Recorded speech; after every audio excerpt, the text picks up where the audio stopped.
Aujourd'hui, on va aborder les autotransformateurs.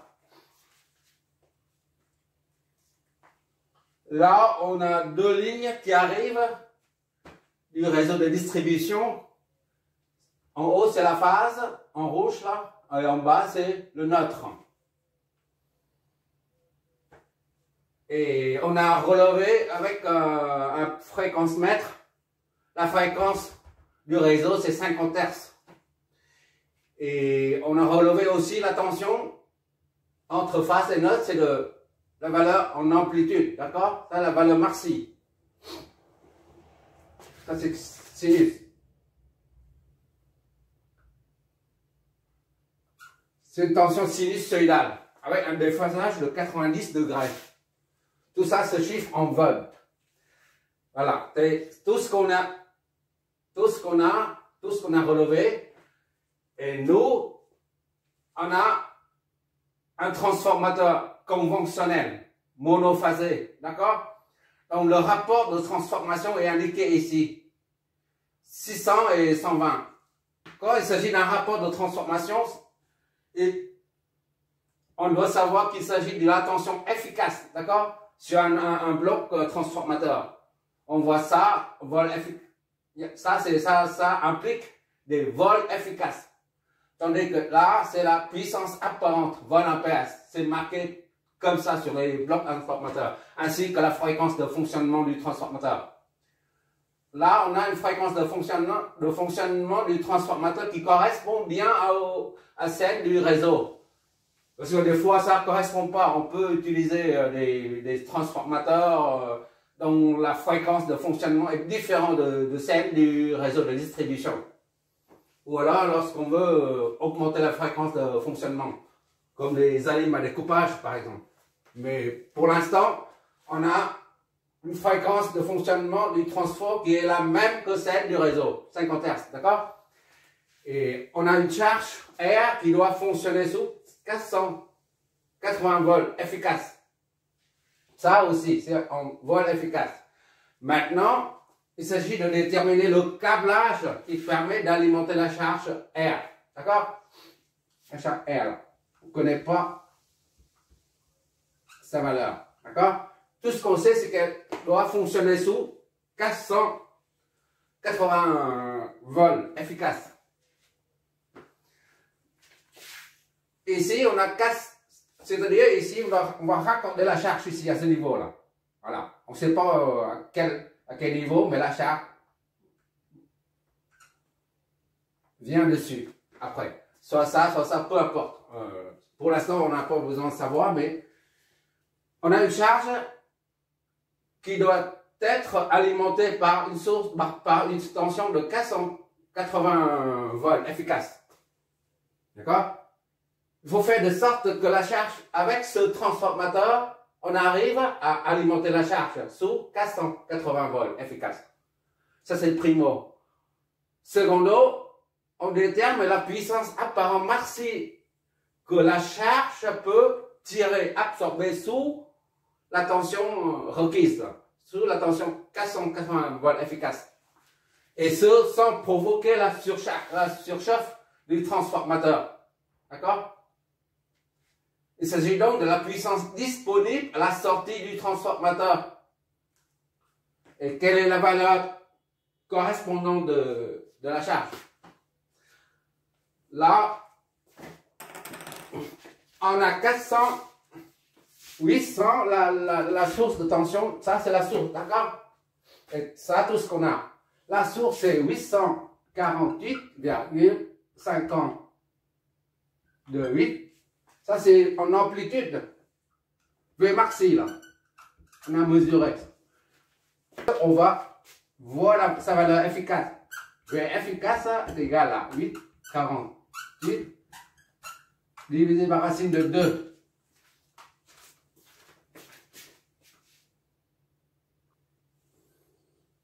On va voir ce que ça donne. En valeur efficace. Ça donne 600. D'accord? Qu'est-ce que ça signifie? C'est ce côté-là, ça fait 600. 600 volts efficace. Ça signifie ce côté-là, primaire, là, Ça c'est primaire, ça c'est secondaire. C'est une norme d'écriture pour un transformateur. Donc le primaire est là. 600 volts efficaces correspond bien à la tension du réseau. Donc on va raccorder ça au réseau. Là c'est la dérivation là. On va raccorder ça ici là et là. Ça vient ici. D'accord?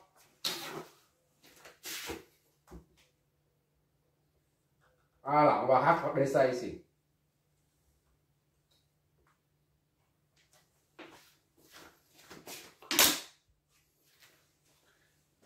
Et maintenant, qu'est-ce qu'on doit faire pour savoir comment ça fonctionne? On va faire ça déjà, on n'a pas besoin. C'est fini.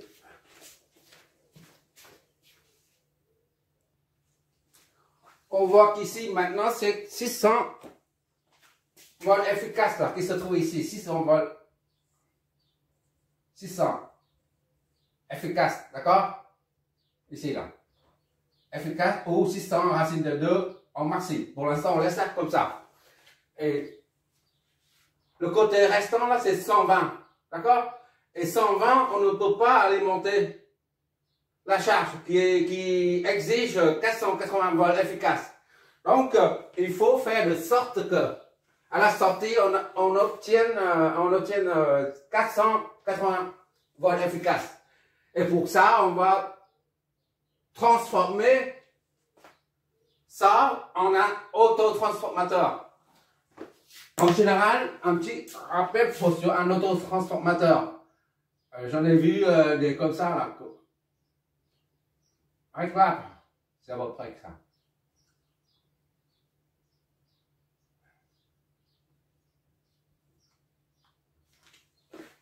Et au-dessus, là, on voit c'est marqué dessiné comme ça.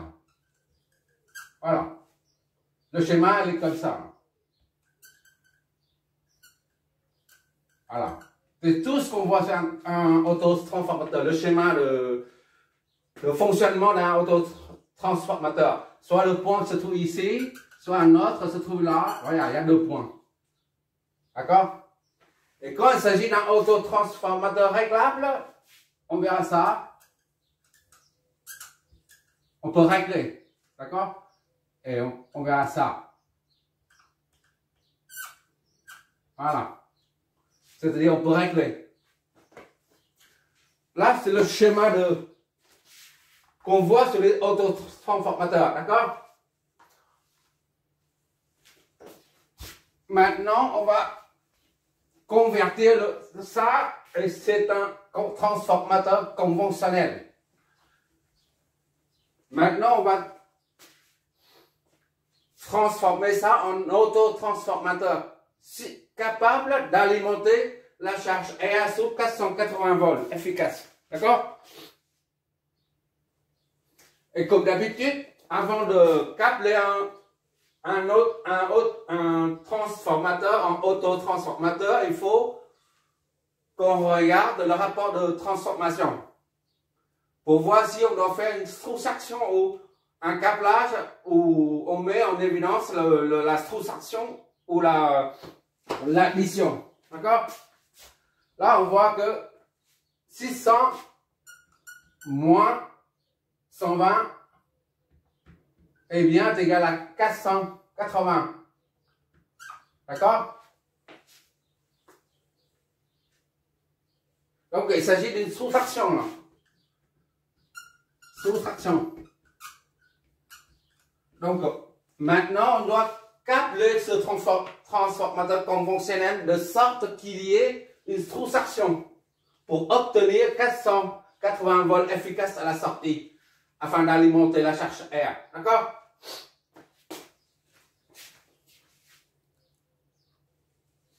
Je vais faire un schéma simplifié et un schéma simplifié et un schéma de câblage. Comme ça, tu verras, tu vas bien comprendre comment on câble, comment on combine, comment on relie le primaire au secondaire pour créer un autotransformateur. D'accord? Je vais dessiner le schéma. Là, on va utiliser un transformateur conventionnel. D'accord? Ça, c'est un transformateur conventionnel que je redessine ici. C'est son schéma. D'accord? Et on remet les tensions. Ça, c'est le primaire. Ça, c'est secondaire. D'accord? Primaire, c'est 600. Au 600, on va mettre 600 racine de 2. Déjà, 1600 volts. Efficace. D'accord? Là, on traduit l'énoncé, là. Et là, c'est 120. Efficace. Et N est égal à deuxième divisé par la première. N600. Et 120. C'est 120 sur 600. C'est comme ça. Le N, c'est l'autre côté.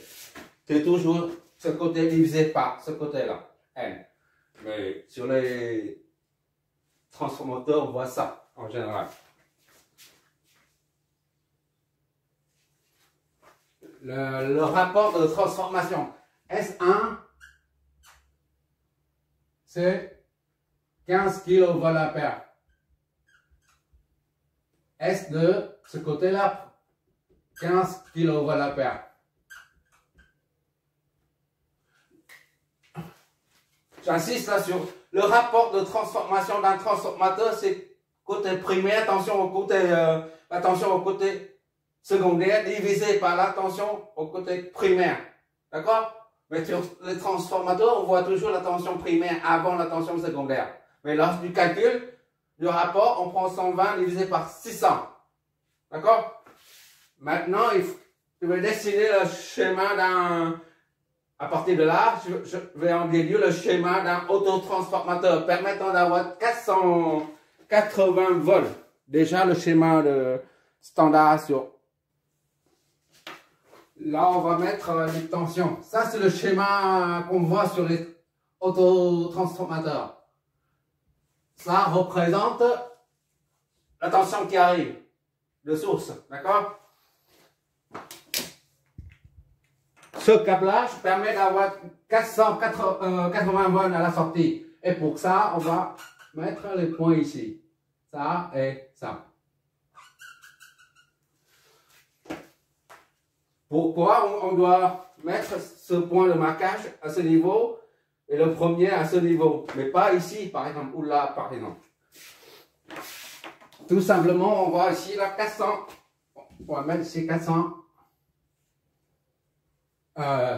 600 volts, efficace. D'accord? Et là, c'est... ici à là, c'est la même chose ici à là. C'est 600. D'accord? Et là, c'est opposé. C'est moins. Parce qu'on cherche la soustraction pour avoir 480. Les deux flèches doivent s'opposer. D'accord? Ici, c'est 600. Efficace. Et là, c'est 120. 600 moins, on va dans ce sens-là et ça fait moins. Ça donne 480, soustraction. D'accord? Et par conséquent, ça c'est à la sortie là. On a bien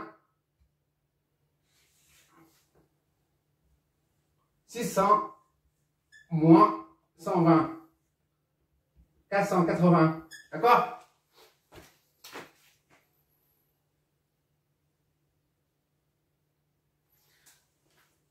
Ça, c'est le primaire du transfert. D'accord? Donc, V1. Et ça, c'est le secondaire du transfert. 120. D'accord? Je préfère aller doucement pour la première fois. D'accord. Et enfin, ça, c'est la sortie finale. 480. On va appeler ça V-out. D'accord? V-out. La sortie. Voilà. On va numéroter tout ça.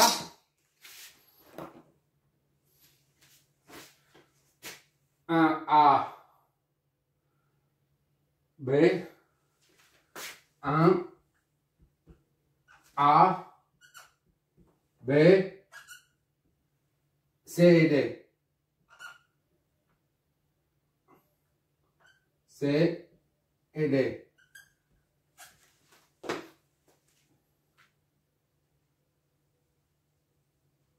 Voilà. Mais là, on a, ça c'est ce qu'on voit sur un autotransformateur. On voit ça, ce côté-là. Et éventuellement la source, hein, mais là, j'ai tout mis pour bien voir. Mais pour mieux comprendre comment fonctionne le câblage, je vais dessiner aussi, à partir de ce schéma, un schéma de câblage. On va visualiser physiquement, on va voir comment on câble un transformateur en un autotransformateur. Ce sera le schéma suivant. Ah, puis voilà, j'ai remis la source de tension 620 ici, là. Et la primaire, c'est là. Secondaire, c'est là.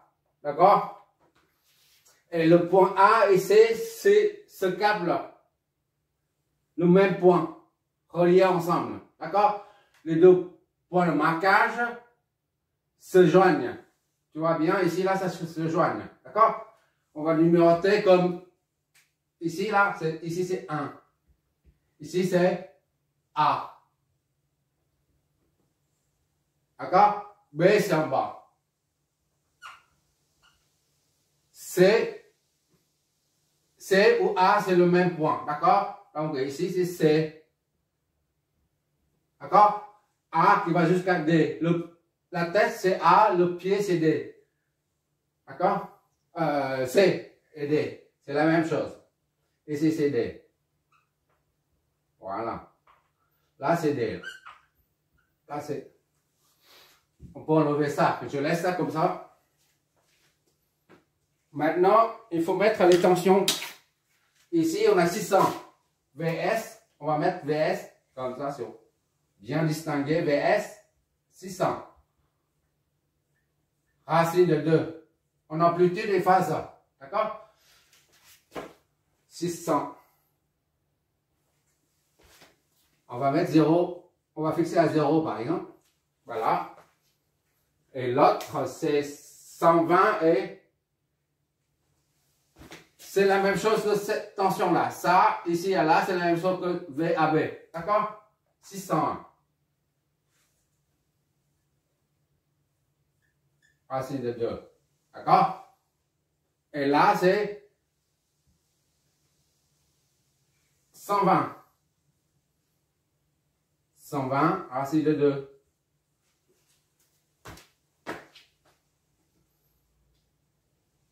V1, V2, ça c'est V1, parce qu'au primaire, secondaire c'est V2. D'accord? On va voir la phase après. Et on va mettre les courants. I1, IAB et ICD. I0, on va mettre ici I0 là qui arrive là. I1.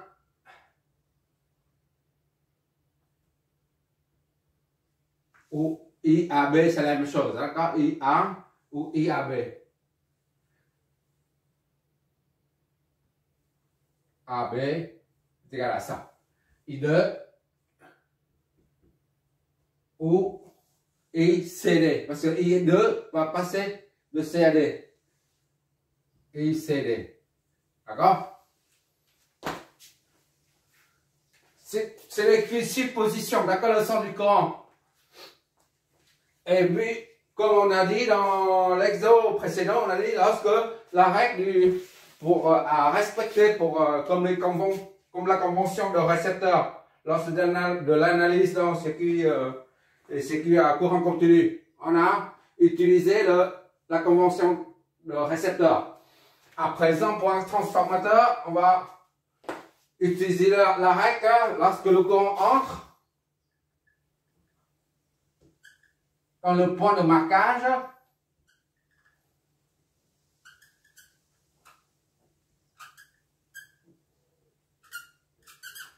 lorsque le courant entre dans le point de marquage, le point de marquage est positif.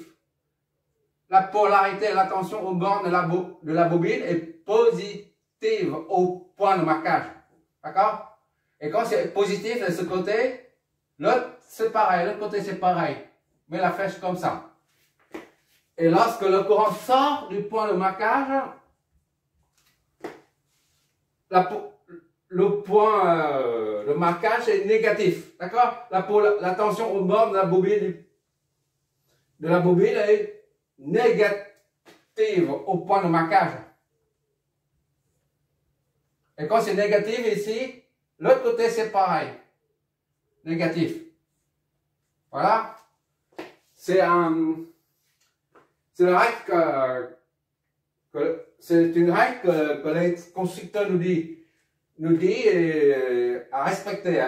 Et les simulateurs se basent sur ça pour faire la simulation. Ça c'est le premier. Et la deuxième règle, c'est que lorsque les deux, ça c'est V1, ça c'est V2, I2, I1. D'accord? I2, I1, I2.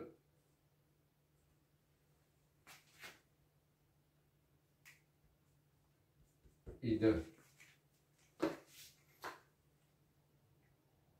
Lorsque les deux flèches de tension s'orientent vers vers le pôle positif, on a V2 sur V1, N est égal à V2 sur V1 est égal à N, un plus positif, d'accord? Sinon,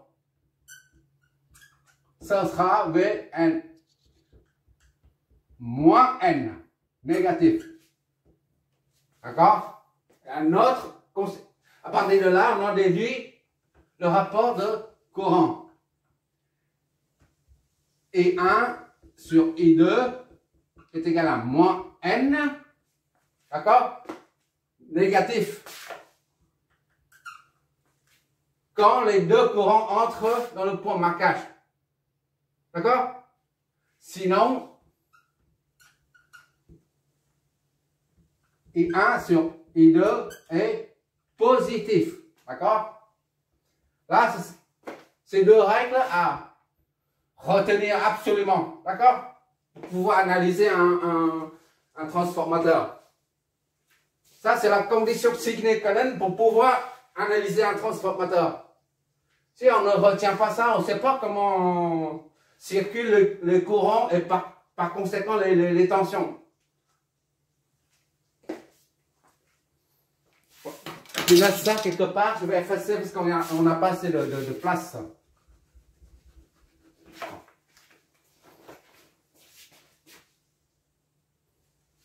Vu la règle qu'on vient de rappeler là, j'ai mis la flèche orientée vers le haut, de tension vers le haut là. Donc ça signifie que le courant entre dans le point de marquage. D'accord? Ou alors on met, pour l'instant, on met pas ça. On se dit, voilà, je suppose un courant qui entre là-dedans. I1. Et I2 entre là-dedans. Et à partir de là, seulement, je dis, voilà, puisque ça entre là-dedans, et ça devient positif au point. Ici, c'est idem.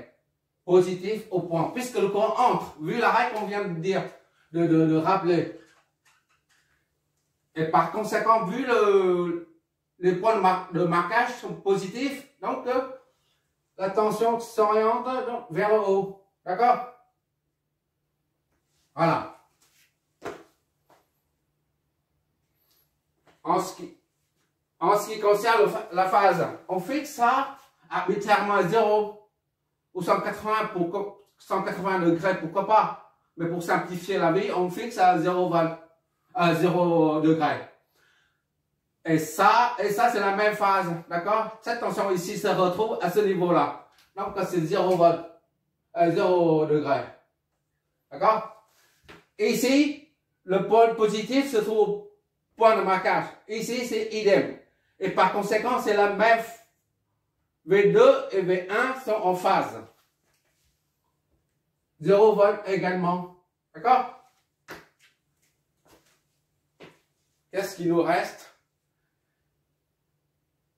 V sortie, c'est à dB. V sorti. Tu vois toujours, c'était là. Ici, là, V out. V dB. V out est égal à 480. On vérifie bien. Tu vois toujours, c'est trop bas. Ok, tu vois toujours. On va vérifier, on vérifie maintenant, là, tout de suite, là. Est-ce qu'il y a une soustraction? Ça représente la tension sortie, là, 480 volts, représente bien un câblage où il y a une soustraction, d'accord? On prend ça, par exemple, V1, on part de B, là. Ici, c'est B, d'accord? C'est la même chose qu'ici. On part de B, on revient à B. Pour avoir une maille, la somme des tensions est nulle. On part de B, donc V, A, B, c'est-à-dire V1, d'accord? On va dans le sens de la flèche, c'est V1, c'est plus.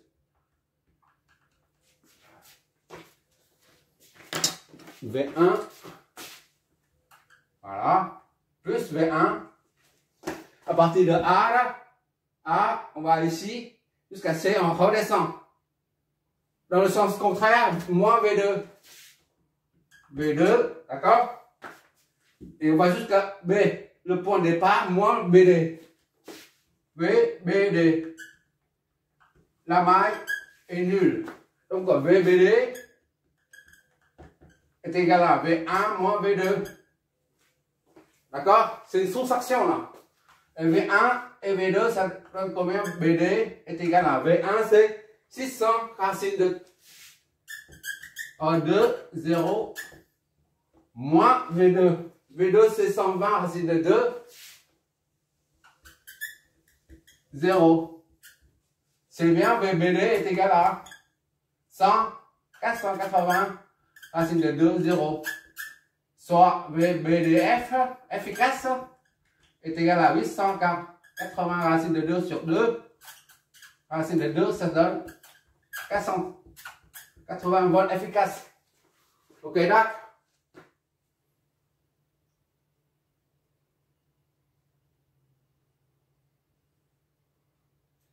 Ça, c'est dB. Hein? dB. dB. dB.